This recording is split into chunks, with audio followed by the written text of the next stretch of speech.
आदरणीय अध्यक्ष महोदय, मैं आपको धन्यवाद देना चाहती हूं कि इस महत्वपूर्ण मुद्दे पर आपने मुझे बोलने का मौका दिया।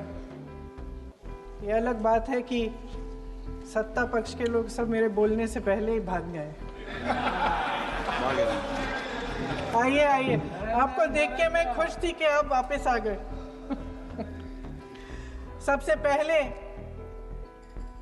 मैं उन सैनिकों, उन जवानों, उन अफसरों को नमन करना चाहती हूँ जो हमारे देश के रेगिस्तानों में, हमारे देश के घने जंगलों में, बर्फीले पहाड़ियों पे हमारी देश की रक्षा करते हैं, जो हर पल देश के लिए अपनी जान देने के लिए तैयार रहते हैं।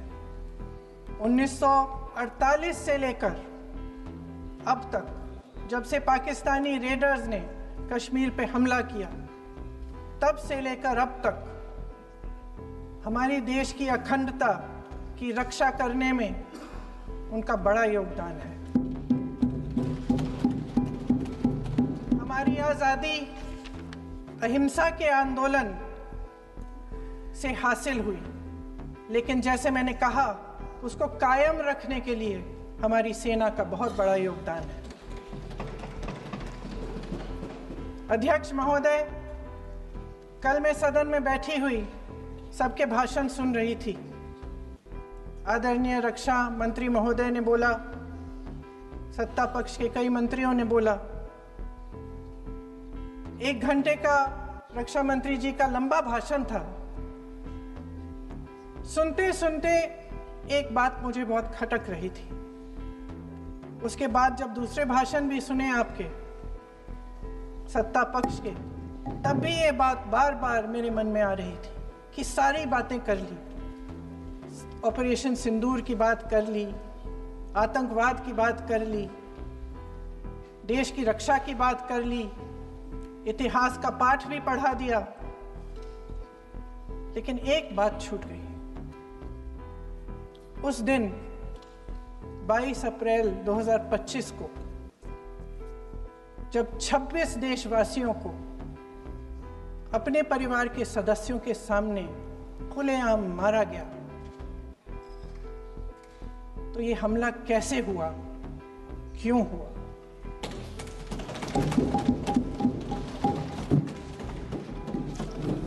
अध्यक्ष महोदय,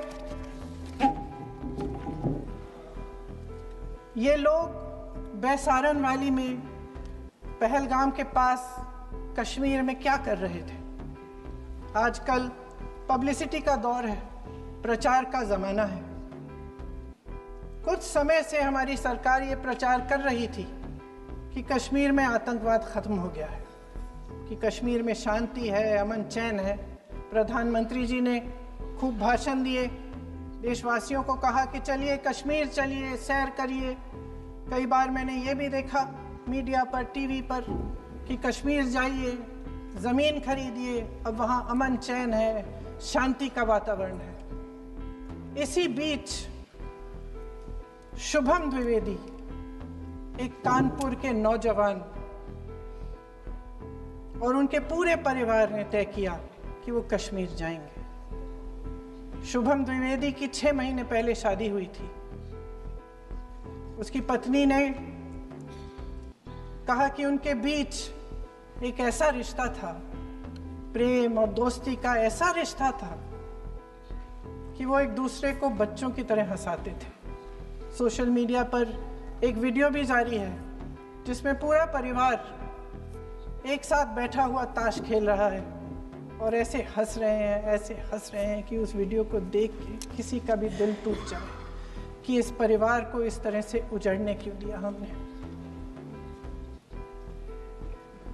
22 अप्रैल 2025 को बैसारन वैली में मौसम का मिजाज अच्छा था। जैसे हर रोज लगातार 1000 से 1500 लोग वहां पहुंचते थे, उसी तरह से उस दिन भी तमाम पर्यटक वहां पहुंचे। वहाँ का रास्ता आसान नहीं है अध्यक्ष महोदय जी, जंगल से जाना पड़ता है, पहाड़ों के बीच जाना पड़ता है, घोड़े से जाना पड़ता है। ये परिवार वहां पहुंचे, मौसम सुहाना था,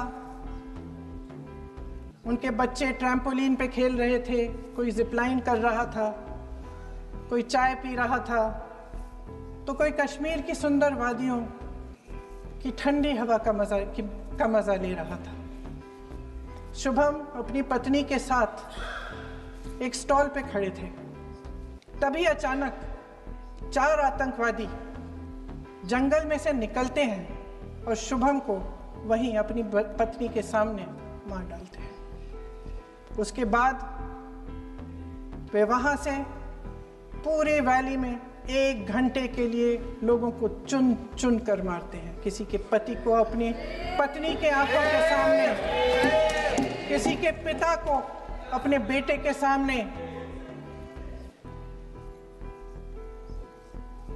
चुन चुन कर 26 लोगों को मार डालते हैं। शुभम की पत्नी घबराकर वहां से भागने की कोशिश करती है, अपनी जान बचाने के लिए जंगल की तरफ दौड़ती है। वहां पता चलता है कि तमाम लोग जंगल की तरफ दौड़े हैं और अपनी जान बचाने की कोशिश कर रहे हैं। कोई अपने बेटे का हाथ पकड़ के पहाड़ों पर घसीटता हुआ जा रहा है, कोई कश्मीरी घोड़े वालों और गाइडों की मदद लेते हुए चले जा रहा है। कोई रास्ता नहीं है, कोई तरीका नहीं है, लेकिन किसी न किसी तरह से शुभम की पत्नी के शब्दों में किसी ऐसी शक्ति ने हमको बचा कर रखा कि हमें किसी न किसी तरह से हम अकेले नीचे पहुंचे। और मैं उनके लफ्ज पढ़ना चाहती हूं, क्योंकि उन्होंने कहा कि इस पूरे समय जब 1 घंटे के लिए चुन चुन कर भारतीय नागरिकों को मारा जा रहा था, इस पूरे समय उसे एक सुरक्षाकर्मी नहीं दिखा, एक सैनिक नहीं दिखा।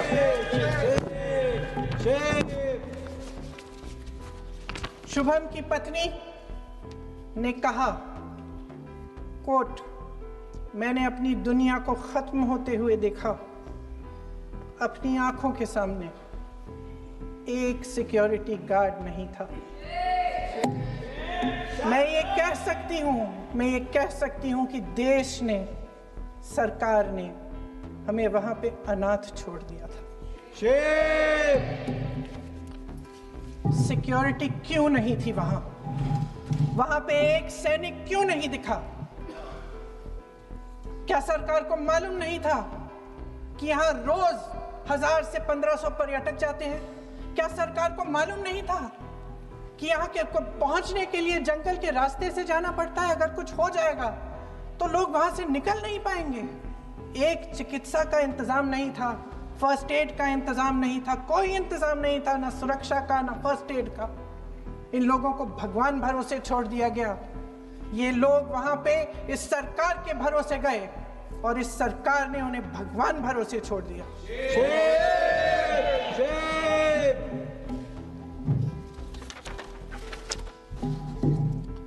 मैं पूछना चाहती हूं, ये किसकी जिम्मेदारी थी?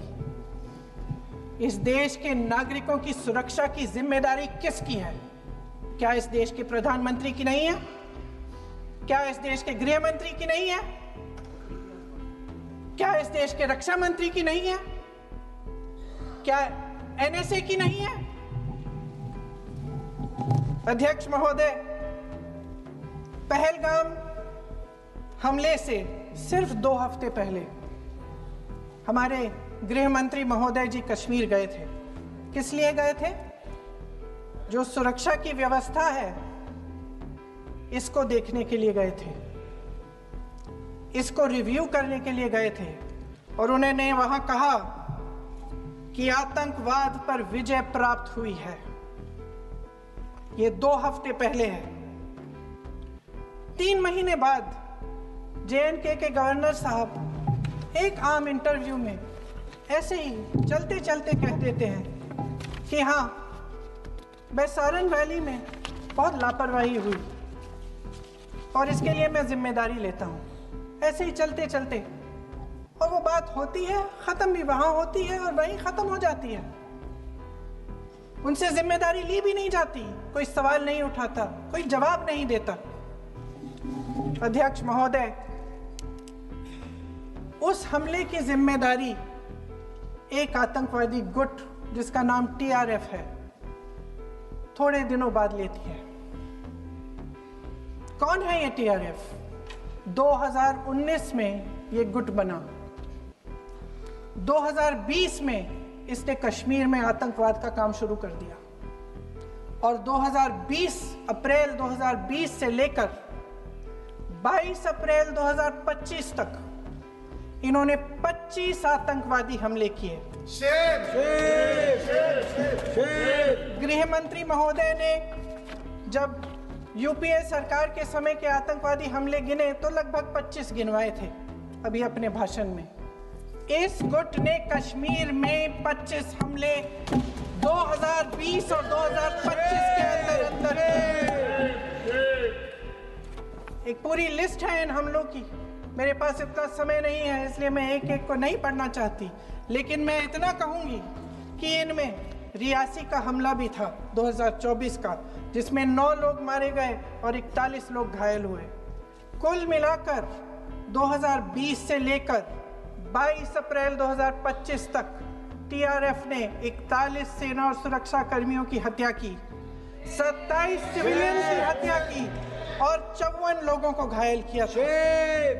भारत सरकार ने TRF को आतंकवादी संगठन का दर्जा कब दिया? 2020 में दिया, 2021 में दिया, 2022 में दिया, 2023 में दिया। 3 साल बाद, 3 सालों के लिए ये आतंकवादी गतिविधियां कर रहे हैं और आप इनको आतंकवादी संगठन तब कहते हैं 2023 में। इसकी क्या वजह थी? ये सब सरकार के संज्ञान में था और आप मुझे बताना चाहते हैं, सत्ता पक्ष के नेता बताना चाहते हैं कि ये सब आपके संज्ञान में था, लेकिन कोई भी एक ऐसी एजेंसी नहीं है हमारी सरकार की जिसको पता चला कि ऐसा हमला, ऐसा भयानक हमला होने जा रहा है हमारे देश में, कि पाकिस्तान में बैठे हुए इस हमले की योजना बन रही है कि हम भारत जाके हैवानियत करेंगे, 26 लोगों को मार डालेंगे और हमें पता ही नहीं है। क्या ये हमारी एजेंसियों की विफलता है कि नहीं है? ये बहुत बड़ी विफलता है, एक बहुत बड़ी विफलता है। जानते थे कि ये गुट है, जानते थे कि 5 सालों से ये आतंकवादी हमले कर रहा है, अध्यापकों को मारा, आर्मी के बड़े बड़े अफसरों को मारा, आम जनता को मार डाला, पुलिस वालों को मार डाला, और आप इन पे निगरानी नहीं रख रहे थे। और ये जो एजेंसियां हैं, इनकी जिम्मेदारी कौन लेगा? क्या IB चीफ ने अपना इस्तीफा दिया? क्या किसी ने इस्तीफा दिया? गृह मंत्री जी के कार्य क्षेत्र में आता है इंटेलिजेंस ब्यूरो। क्या गृह मंत्री जी ने इस्तीफा दिया? इस्तीफा छोड़िए, जिम्मेदारी ली।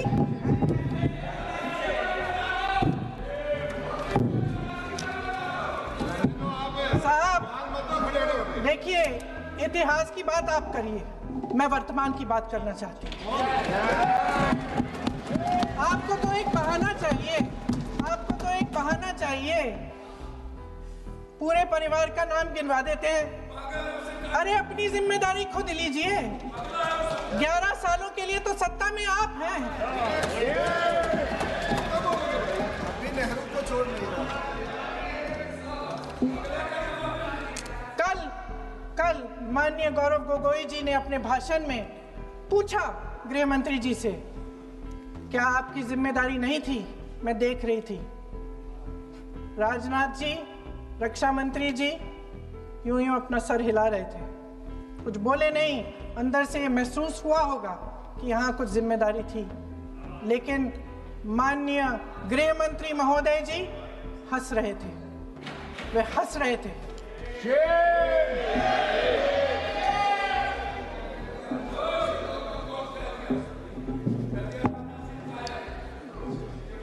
अध्यक्ष महोदय, कल सत्ता पक्ष और आज भी सत्ता पक्ष के नेताओं ने 2008 के मुंबई के हमलों का जिक्र किया, बार बार कहा कि मनमोहन सिंह जी की सरकार ने कुछ नहीं किया।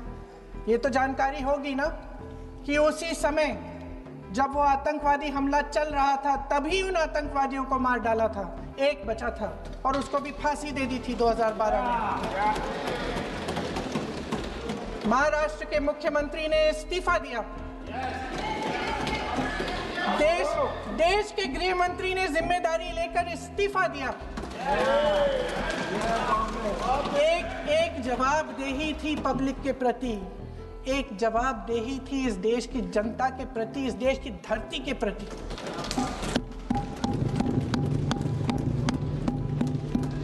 राजनाथ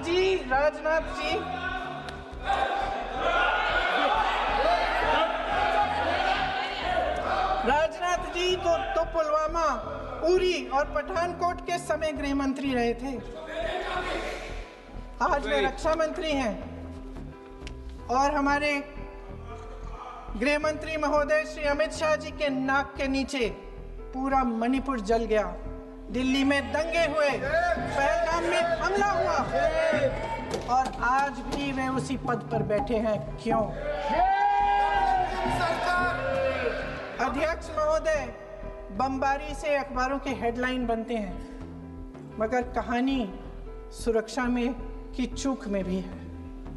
आज देश खोखले भाषण नहीं सुनना चाहता, देश जवाब चाहता है, तसल्ली चाहता है कि सच उससे छिपाया नहीं जाएगा। देश जानना चाहता है कि उस दिन अप्रैल 22, 2025 को क्या हुआ और क्यों हुआ। आप तो खुद अपनी पीठ थपथपाने में लगे रहते हैं। सेना, देश, संसद से सच छुपाते हैं। ऑपरेशन सिंदूर जब शुरू हुआ, हम सब ने समर्थन किया, सब एकजुट होकर खड़े हो गए इस देश के लिए। दोबारा होगा, दोबारा खड़े हो जाएंगे। अगर हमारे देश पे हमला होता है तो यहाँ इस सदन में किसी भी पार्टी का हो, कोई भी हो, सब आपका समर्थन करेंगे। और हमें अपनी सेना पर गर्व है कि उन्होंने इस बार भी दृढ़ता से लड़ाई लड़ी, धैर्य से लड़ाई लड़ी, वीरता से लड़ाई लड़ी। लेकिन इस ऑपरेशन का सिंदूर का क्रेडिट, उसका श्रेय तो हमारे प्रधानमंत्री जी चाहते हैं। सही भी है, ठीक है, सही है, श्रेय ले। ओलंपिक्स में हमारा मेडल आता है, उसका भी श्रेय लेते हैं। लेकिन सिर्फ श्रेय लेने से नहीं होता नेतृत्व, जिम्मेदारी भी लेनी पड़ती है।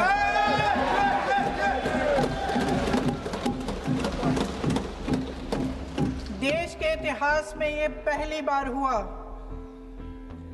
देश के इतिहास में ये पहली बार हुआ कि जंग होते होते ही रुक गई है जी। और इस रुकावट का ऐलान हमारी सरकार, हमारी सेना नहीं करती, अमेरिका के प्रेसिडेंट करते हैं, अमेरिका के राष्ट्रपति करते हैं। ये हमारे प्रधानमंत्री महोदय की गैर जिम्मेदारी का सबसे बड़ा प्रतीक है। आज गृह मंत्री जी ने इस बात पर उल्लेख किया। उन्होंने कहा, उनके शब्दों में उन्होंने कहा कि पाकिस्तान के पास शरण में आने के बजाय कोई चारा ही नहीं था। आपने शरण दिया क्यों? वो आते हैं आपके देश के अंदर, लोगों को मार डालते हैं और आप उनको शरण दे रहे हैं। क्यों दिया शरण? इसका जवाब क्यों नहीं दिया एक भी भाषण में? जैसे ये बात उठी, शरण की बात की, हमारे गृह मंत्री जी ने इतिहास में चले गए। नेहरू ने क्या किया, इंदिरा गांधी ने क्या किया, यहां तक कि मेरी मां के आंसुओं तक चले गए। लेकिन इस सवाल का जवाब नहीं दिया कि ये सीज फायर हुआ क्यों, ये जंग रुका क्यों, और तब क्यों रुका जब दुश्मन के पास कोई चारा नहीं था हमारी श्रेय में आने के बजाय। क्यों रुका ये जंग? इसका जवाब नहीं दिया। धन्यवाद। आप देंगे?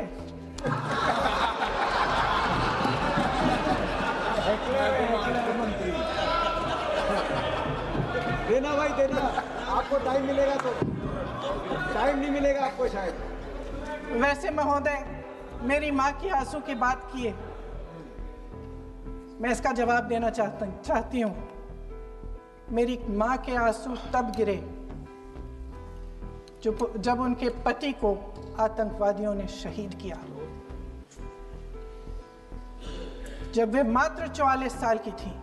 और आज अगर मैं इस सदन में खड़ी हूं और उन 26 लोगों की बात कर रही हूं, मैं इसलिए कर रही हूं क्योंकि मैं उनका दर्द जानती हूं, महसूस करती हूं।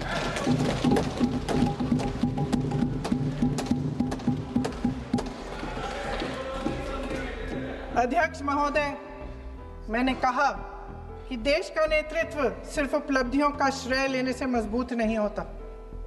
सफलता और विफलता दोनों की जिम्मेदारी लेने से बुलंद होता है। ये सोने का ताज नहीं है, कांटों का ताज है। अध्यक्ष महोदय, जब सरकार झूठी और कायर हो तो वे बहादुर से बहादुर सेना के साहस और पराक्रम को भी कमजोर कर देती है। देश को प्रतिशोध के साथ साथ सबके प्राणों की रक्षा का प्रण चाहिए। सेना की शक्ति के साथ सरकार की सच्चाई भी चाहिए। महान देशभक्त शहीद इंदिरा गांधी जी, जिन्होंने सफल कूटनीति के बल पर अमेरिका के राष्ट्रपति निक्सन का मुकाबला करके पाकिस्तान का विभाजन करवाया, बांग्लादेश बनाया, 1 लाख पाकिस्तानी सैनिकों को आत्मसमर्पण करने पर मजबूर किया, उन्होंने कभी इसका श्रेय लेने की कोशिश नहीं की। ऑपरेशन सिंदूर का मकसद अगर पाकिस्तान को सबक सिखाना था तो शायद ये मकसद अभी अधूरा है, क्योंकि हमारी कूटनीति विफल रही है। इसका प्रमाण यही है कि ऑपरेशन सिंदूर के बाद एक पाकिस्तानी जनरल, जिसके हाथ खून से रंगे थे, अमेरिका के राष्ट्रपति के साथ बैठकर लंच खा रहे थे। अगर ऑपरेशन सिंदूर का मकसद आतंकवाद को खत्म करने का था तो पाकिस्तान को संयुक्त राष्ट्र के आतंकवाद विरोधी समिति का अध्यक्ष चुने जाने से इस मकसद को धक्का लगा है। इसकी जिम्मेदारी कौन लेगा? क्या हमारे प्रधानमंत्री लेंगे? क्या उनमें ये हिम्मत है? नहीं है। अगर इस ऑपरेशन के दौरान हमारे जहाजों का नुकसान नहीं हुआ तो सदन में इसे साफ साफ कहने से क्या डर है? क्यों नहीं कहा है? कल भी रक्षा मंत्री जी ने कहा कि हमारे इंफ्रास्ट्रक्चर का नुकसान नहीं हुआ, तो जहाजों के बारे में भी बता दें, साफ साफ बता दें। क्या हर्ज है? सच्चाई तो है। सवालों से बचने के लिए ये सरकार हमेशा प्रयास करती है। इसकी राजनीतिक कायरता बेमिसाल है। देशवासियों के प्रति जवाबदेही का एहसास ही नहीं है। सच्चाई ये है कि इनके दिल में जनता के लिए कोई जगह नहीं है। सब राजनीति है, सब पीआर है, सब प्रचार है, सब पब्लिसिटी है। देश की जनता के लिए आपके हृदय में कुछ नहीं रहा। बहुत समय हो गया है आप इस प्रचार में ही लिप्त हैं, जनता को देख नहीं पा रहे हैं। जो पहलगाम में हुआ, खत्म करती हूँ, जो पहलगाम में हुआ उससे हर एक देशवासी के दिल पे चोट पहुंची है। हिमांशी नारवाल की गुहार ने हम सबको शर्मिंदा किया है। इसीलिए मैं आज यहाँ खड़े हुए एक आखिरी बात करना चाहती हूँ।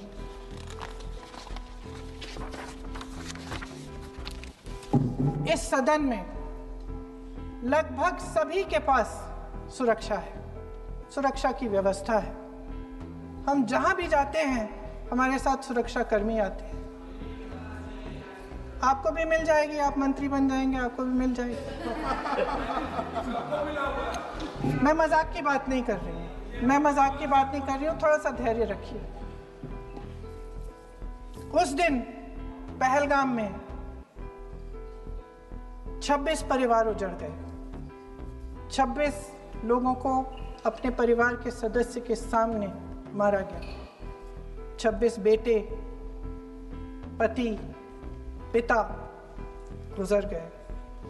उनमें से 25 भारतीय थे।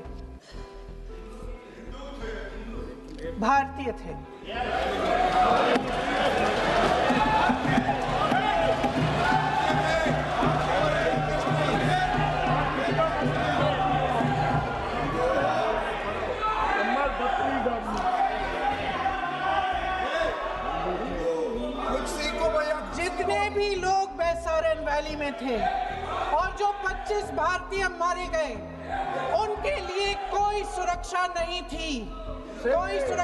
थी। आप कितनी भी ऑपरेशन कर डालें, आप इस सच्चाई के पीछे छुप नहीं सकते, इसे नकार नहीं सकते। आपने उनको सुरक्षित नहीं किया। कोई शर्म नहीं है और ना कभी होगी। सुन लीजिए, सुबह भी मैं शिव मंत्र बोल के आई हूं। इनको क्या पता शिव मंत्र क्या है? शिव मंत्र खत्म कर लूं अपना भाषण। शिव मंत्र मैं एक बार उन 25 भारतीयों के